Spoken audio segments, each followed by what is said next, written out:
What's happening, everybody? Welcome to a Zoom preview of Lakers Suns round one. The playoffs is here. The playoffs are here, whichever way you want to take that. This is something that I think we've been excited to talk about. Pete Zayas, Joey Ramirez, Lakers.com's own. And guys, it was a little bit dicey the way that this all progressed. But I think that the three of us all expected a postseason was going to happen. Was it going to be through the play-in? Was it going to be through the 16th? Whatever. None of that matters anymore. It's Lakers Suns. Let's start with you, Pete. And I know that you've spent some time talking on the Laker Film Room podcast about Lakers versus Suns from an offensive perspective, from a defensive perspective. Give me your overarching thought first, as you've been looking at the Suns, as you've been looking at the Lakers. What is the top of the mind scouting report thing for you, Pete? Just that they're a really good matchup for us. They're a good team. We need to respect them in order to beat them. But what we're good at versus what they're weak at, and vice versa, it's a really hand in glove fit. I always talk on the pod about the rock paper scissors nature of matchups in basketball, where a certain type of player may be great against this type of team, but not as great against another. The attributes of the Phoenix Suns really matches a lot of the best attributes of our players. So they're a very good team, but I'm feeling confident going into the series.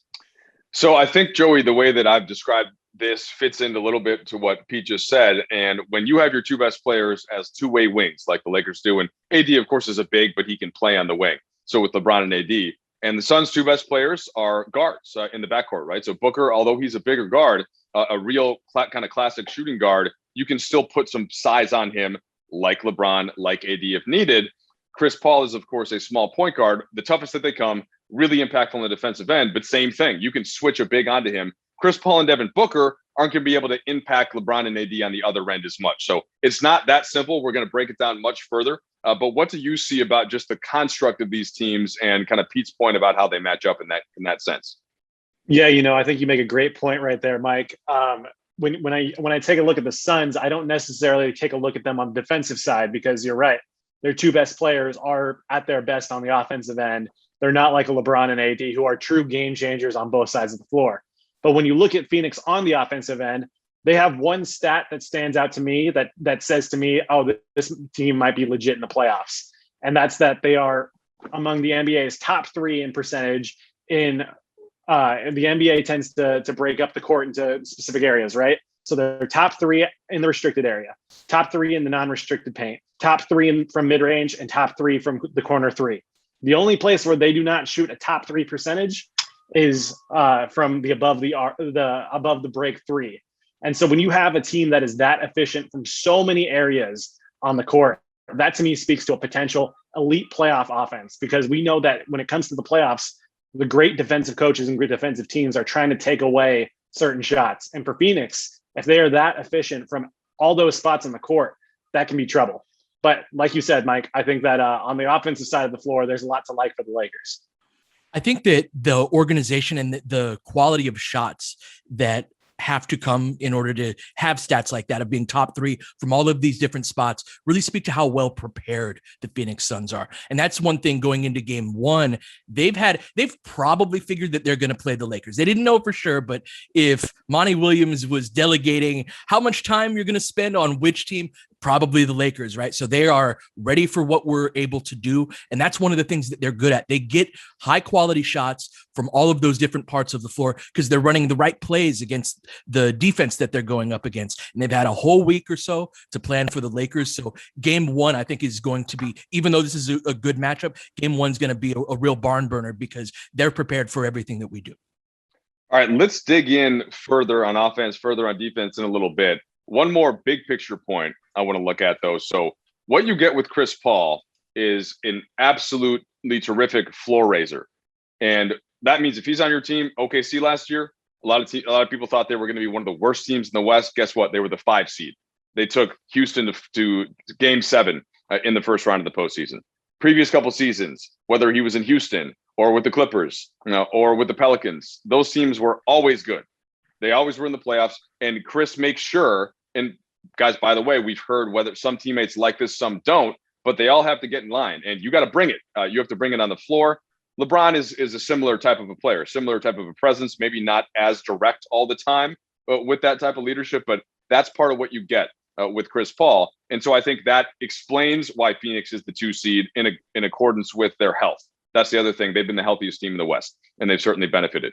So I'd love both of you to give some perspective on this, though.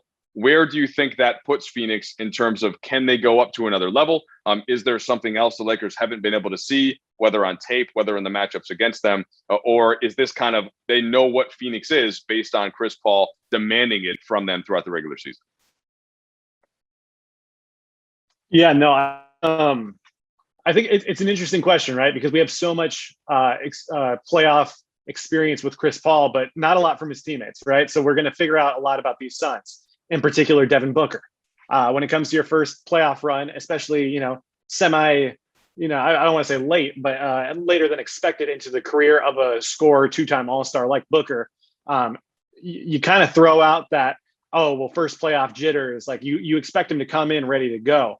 And with a guy like Booker, who, if we're going to talk about, great two guards in NBA history, he idolized arguably the greatest in Kobe Bryant, up there, obviously, with Michael Jordan and several others, right? But so as a disciple of that Mamba mentality, I would expect Booker to come in ready to go. And I think that to answer your question a bit more directly, Mike, I think that this Phoenix team can elevate its game. I do think that it will hinge on guys like Booker and Deandre Ayton. I really like Mikal Bridges. I think that he's going to be a key player in this series. And while I would say that that I would expect them to come out not like your average team making their first playoff run, given that they do have that bit of extra experience, they're also going up against the defending champs. You're going up against a team that took care of business in every single series last season. They have arguably 2 of the top, I don't know what you guys would qualify, 3 or 5 players in the game in LeBron and Anthony Davis, the number 1 ranked defense this season. This is a very formidable opponent for Phoenix. So while I think that they can't elevate their game in the playoffs, I do think that this is as challenging as it's going to get. First round, right off the bat, you're getting the Lakers.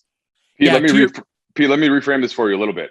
So just thinking about what we've seen from the Lakers, okay, and going into kind of what Joey described with Phoenix. So the Lakers brought their game up in the second half against the Warriors. Mm-hmm. Do they now think, okay, we have to bring it up to that level from the jump against Phoenix? Or do they go in thinking, okay, wait, hold on, it's a 7-game series. Let's feel out the Suns, right? Do we see some of that kind of Lakers in 5 type vibes where you're definitely not going to beat the Lakers 4 times, but, we'll see. You don't necessarily get the AD hammer early. So, like, how do you see that approach in the context of what Joey said in the original question? Yeah, if history is our judge, the Lakers will probably start out with their general game plan and then start to contour to their opponent. And Vogel very much strategically is a counterpuncher. He wants the other team to take the first step forward and to show their hand first, and then for him to counter with that. And so with that week of time that Monty Williams and Chris Paul have to prepare, if they're going to be going up against what we normally do, they may pick it apart in that first game. But as the series goes on, I do think that we will contour to them. I'm very curious to see how much we decide to dictate the terms against them, because one thing we did see in that second half, we'll guard their guards a little differently than Steph, but we were much more of a dictate the terms. We're going to blitz you. We're going to force decision makers that aren't used to making high speed decisions into situations where they're attacking a closeout, but LeBron is rotating over and you got AD contesting your shot, and the player who has the ball in their hands isn't used to making that particular decision. I would love for them to come out a little more aggressively and dictate the terms, but I think it's more likely that they start with what we normally do. Maybe we suffer a loss in that first game the way we did against Portland or Houston. Hopefully not, but it's more likely to me, judging by history, that Vogel will stick with what he does and then change as the series goes along.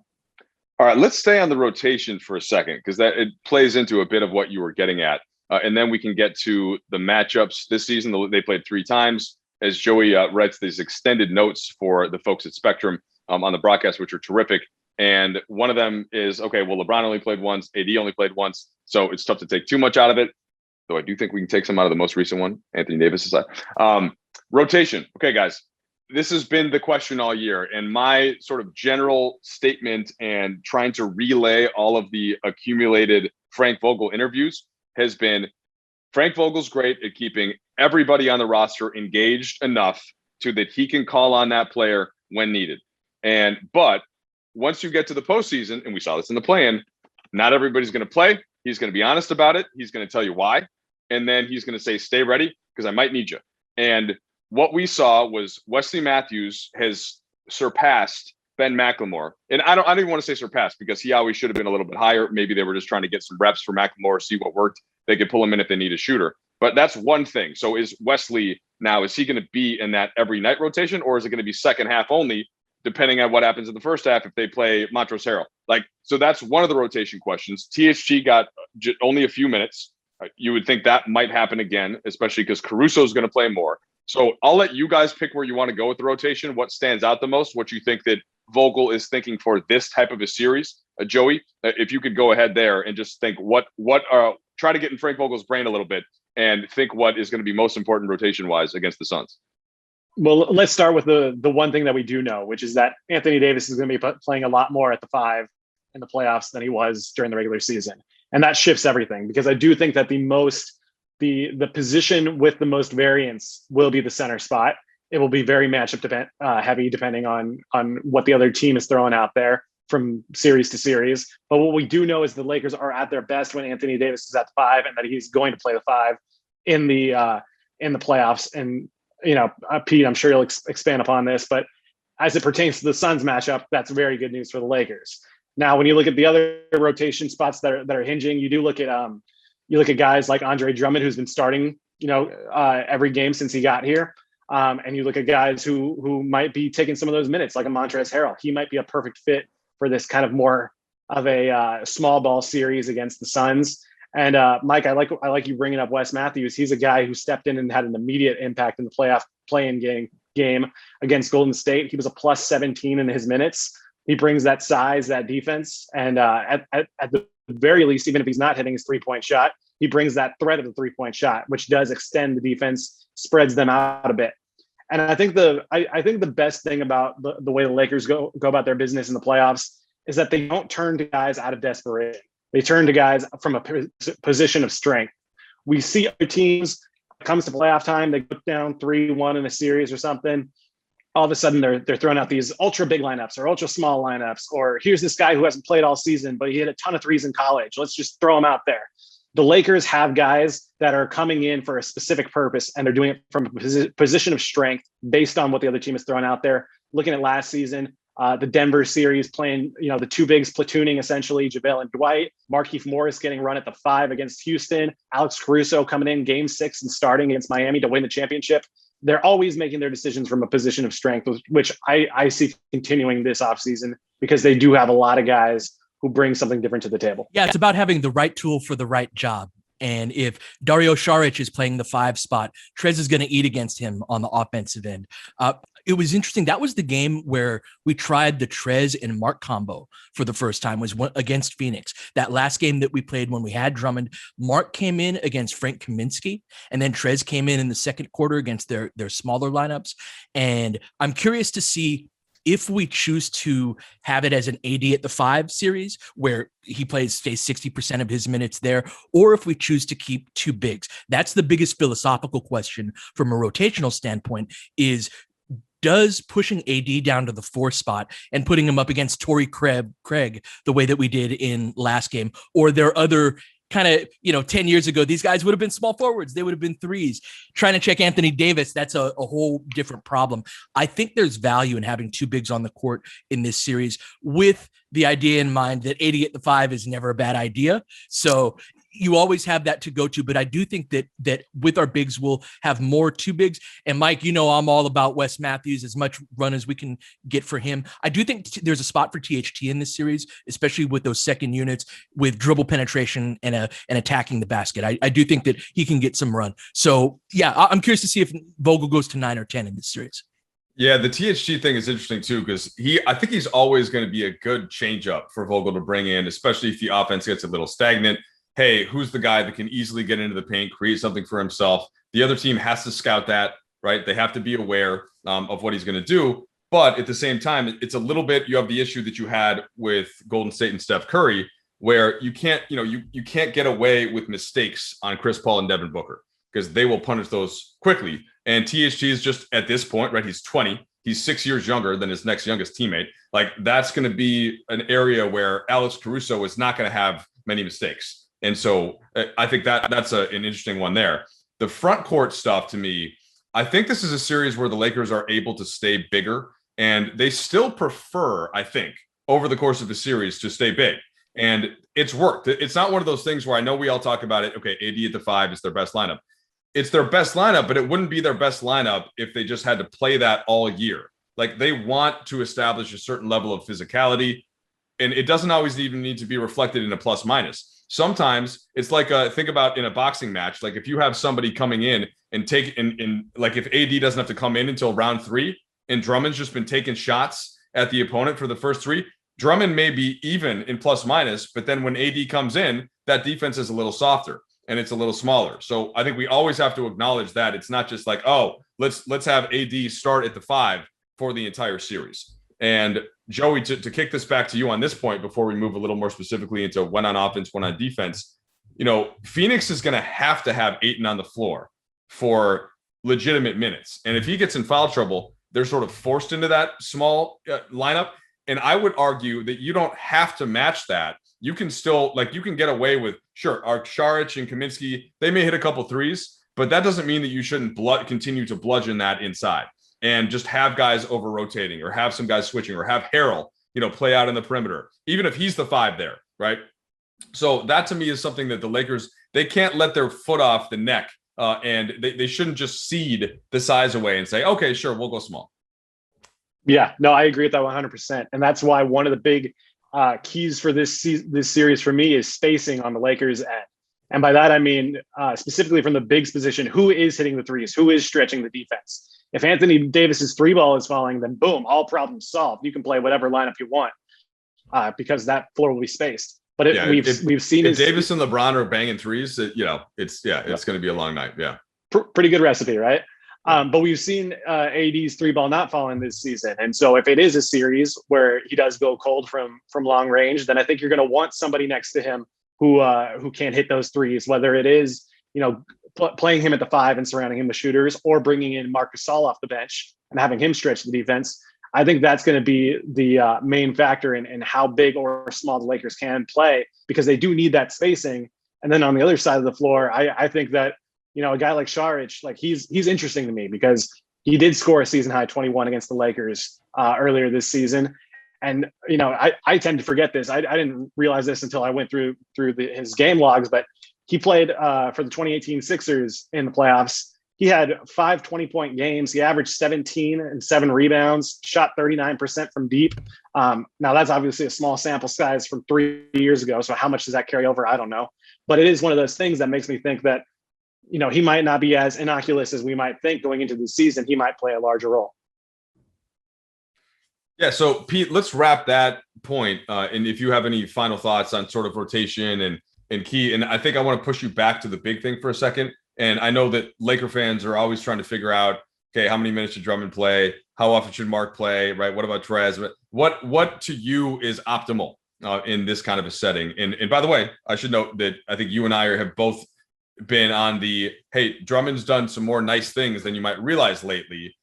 And Marc Gasol's good too. It doesn't have to be an either or. Drummond's especially important in our pick and roll defense. Again, we're not going to defend Booker and CP3 in the same way that we defended Steph, but we will show high. And when there's a roll man in the game is when Drummond is especially effective at that, because we have a couple of different versions of how we rotate on the perimeter after we trap a guy. And the one that we run with Drummond is a little simpler. All we ask him to do is show high on the ball handler, and he's one of the very best bigs in the game at that. He gets in that low, deep stance, gets his arms out wide, and then will backpedal quickly to make sure that roller doesn't get behind him. And Ayton isn't an especially dangerous high fly act. Obviously, you can throw lobs to him, but doesn't quite have that explosivity. So we're going to be showing on the ball, but not blitzing as hard as we were on Steph per se to just get the ball, out of CP3 or Booker's hands. But that ability to show high and recover back, Drummond's going to be important in this series. Mark is going to help us with our spacing. One of the things that Phoenix is going to have to do is collapse into the paint to counteract our size.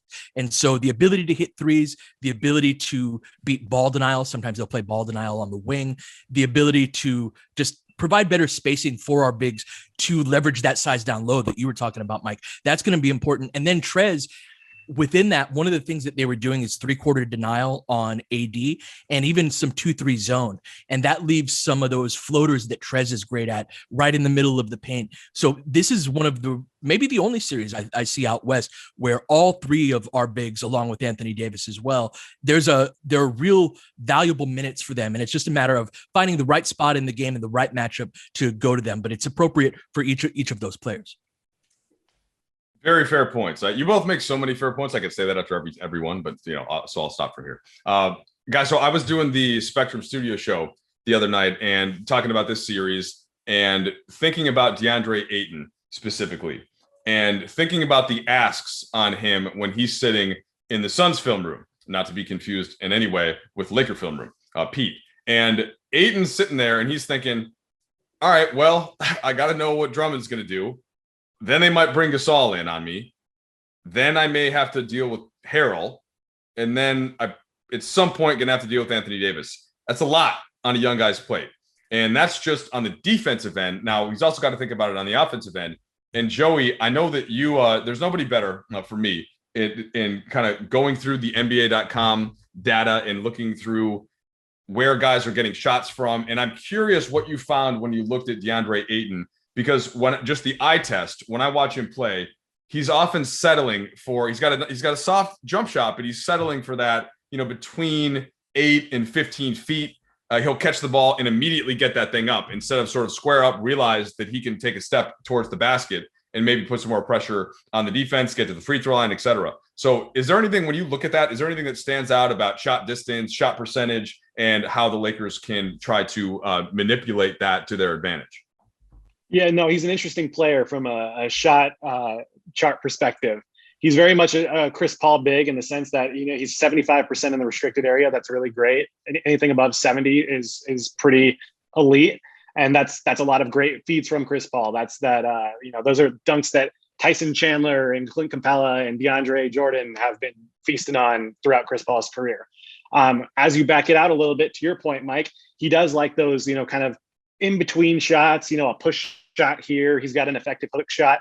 He's 52% in the non-restricted paint, which is a really good number. Anything above 40% is good. So that's significant. And then you back it out just a little bit more. He's 40% from mid-range, which, that's not an effective mid-range shot, but who knows come playoff time. Anthony Davis is about mid-30s in the regular season, and we saw him jump up to nearly 50%. To 95% last postseason is what it seemed like, right? Mm-hmm. Right. Yeah. So we of all people know how much an effective mid-range shot can boost you in the playoffs. So we'll have to see what he does look like from a playoff perspective. Obviously, the shot charts do get warped when you come to playoff time, but I do think that he's got some interesting stuff there. I think that Frank Vogel, if any coach, and this big, strong, lengthy Lakers team of any team are prepared for such a challenge. But one of, Mike, I'm gonna throw this one back at you. One of the things that jumped out to me was actually Chris Paul in 3 games against the Lakers. He shot 36% from the field. He was doing other things, of course. He had a triple-double in one game, averaged 11 against the Lakers, 11 assists, that is, against the Lakers. But he shot just 36%. And it's a small sample size, but that was his lowest against any opponent this season. So, Mike, what do you think? Is that indicative of something else that the Lakers can kind of, push the envelope on as it comes to defending CP3? Yeah, Joey, it's a good point to pull out. And I think that the quick answer is that you could look at most teams opposing guards and see them have lower numbers against the Lakers because they just defend guards really, really well. This is what we're really good at. This is what we're best at. Yeah. I mean, they're just so good at it. And we just saw, so the defense they played on Steph Curry was actually incredible for most of the game. Steph just happens to be that much better at shooting than anybody ever. So he, like, every single shot that he took, save for a couple times when he got into that little mid-range, was deeply contested, sometimes by 2 guys.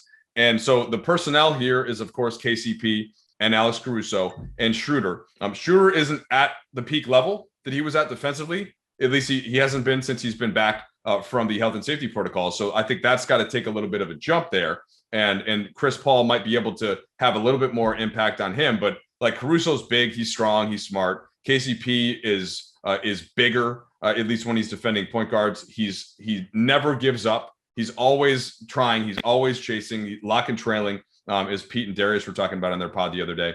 So I think that Chris Paul will have lower numbers again in this series, just like Damian Lillard did last year, right? Just like Russell Westbrook did. Harden actually managed to kind of get his numbers, although they made it difficult on him. And so, Pete, to kick it to you for some further points on the perimeter defense, I do think that generally speaking, the Lakers are wanting to and going to attack Chris Paul and Devin Booker and try to make Phoenix generate something in a front court that's a little bit more thin in terms of creation. Yeah, you pointed out AC and KCP and their roles within that, but it's also the mobility and agility of our size. Yeah, one thing that Phoenix does in general, but they rely on this even more against us, is they have a lot of ball screens where it's two screeners. So a double drag screen, a span pick and roll, where it's not one guy just setting the screen, but it's two. And part of that, and one of the things that I think they'll really, where we could be weak, we talk so much about the lack of cohesion and the games that guys have had together, is one of the assets of running those double screens is creating confusion. Because you can go across and then split between the two screens. You can use both screens. You can reject both screens. And you've got three defenders instead of two that have to communicate and be able to make the right read. And so I was, in going back at the tape of watching Phoenix, I was really intrigued by how we switched more against them than we generally do against other teams, because, and we have that ability to do that. And now it's AD on Chris Paul. And that screen and that whole action, that play design, now it's got to be a one-on-one situation where usually that's a mismatch. With Anthony Davis, it isn't. Joey, so I have a kind of a final summary thought here. I want to get one from you and then one from Pete.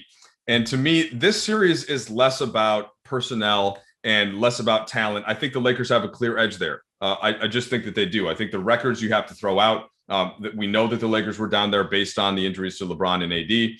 To me, this is going to be somewhat about health. Just that's the simple thing with LeBron. If he's able to look at least as good as he did these last three games that he's played, I think then we can kind of check that box. Same thing with Anthony Davis since he's been back. This to me is much more just about the Lakers' approach. And I hinted at this earlier, but are they going to want to put the hammer down and sort of find their rhythm early? Or are they going to kind of just get to that at some point and win 4 games in the series? And to me, I hope that doesn't disrespect the Suns. But I believe that the Lakers are better on both sides of the court based on what the personnel is, based on the experience in the postseason, and based mostly on LeBron James. And then, of course, Anthony Davis by his side. So that's the way that I see it. I want to know if you think there's something else from a schematic standpoint, from X's and O's, or like what your summary thought would be about how this thing plays out. Yeah, I think you're right about talent. The Lakers have talent at a surplus. They're truly they truly have the potential to be a great team. And they are obviously a championship caliber team. For me, this series is going to be on. It's kind of a co-point with your point. It's the health plus were any lessons learned from that first half of the Golden State game. And in that sense, when we look back at that first half, LeBron, AD, and Dennis, I think they were combined for 2 for 22 from the field, which, I mean, I can't see that happening again, but I can see, teams learning from that. And the Lakers aren't likely to run into an all-world defender who, like Draymond Green, who plays Draymond Green's style in the sense that he can play up to an Anthony Davis and he can also play down if need be. So that all said, I do wonder if there was anything on that tape that does stand out, because to render the Lakers that ineffective in the first half was a red flag, but then you also see how they ascended in the second half. And similarly, were there lessons learned from the Lakers and end of the floor in that? What did they learn about themselves in that first half? How were they able to generate the shots that they were in the second half? They cut down on their turnovers as well. So all this stuff that I'm sure Frank Vogel has a much better and now that I think about it, Pete Zayas probably also has a better answer than I do. All right, let's see. Pete, what do you say? It's pretty simple. This is a limit unforced errors series to me. We have such a matchup advantage that, for example, Campaign went off on us in the last time we went up against them. And a good half of his shots were because somebody lost him, his man lost him or missed a rotation, but they were mistakes on the Lakers end rather than Campaign doing something to get himself open. Now, he certainly had a couple of excellent attacks, but it's the difference between, I think he went like 9 for 10 and had 24 points. And Pete, just to build on your point though, too, and I think this will probably be the key difference to get to. That was McLemore and THT, right, playing the bench minutes and a little bit of McKinney, right? And so now it's going to be Caruso and Wes Matthews, right, or Caruso and Shooter playing more, or Caruso and KCP playing more. So that, do you think that right there kind of cleans up some of that? Very much so, right? That's I always talk about a real preference for that lineup and limiting mistakes, because when you have great players, it becomes more and more important for your role players to just not mess up, just do your job, be in the spot you're supposed to be in, and then the talent will win the day from there. But to Joey's point of how much we learned from that, I'm very curious to see if we continue that counterpuncher mentality from Vogel of we're going to do what we're going to do. We're going to give you a week to prepare for what we're going to do, and then we'll adjust. I'm curious to see if we come out earlier with those adjustments from jump, because if we do, I think we put it away pretty quickly. If not, it could be a longer series. All right, well, guys, it was a pleasure to speak about this series with you. I can't wait to watch. I'm sure that's the same for anybody that's watching us here. So 12:30 on Sunday on ABC. Pre and post game show on Spectrum. If you want to check that out, you can check out all of Pete's work at Laker Film Room and really all over the Lakers website and Lakers digital channels. And Joey is also everywhere running the show. So, guys, thanks for your expertise. We appreciate everybody hanging with us, and we will be speaking to you soon.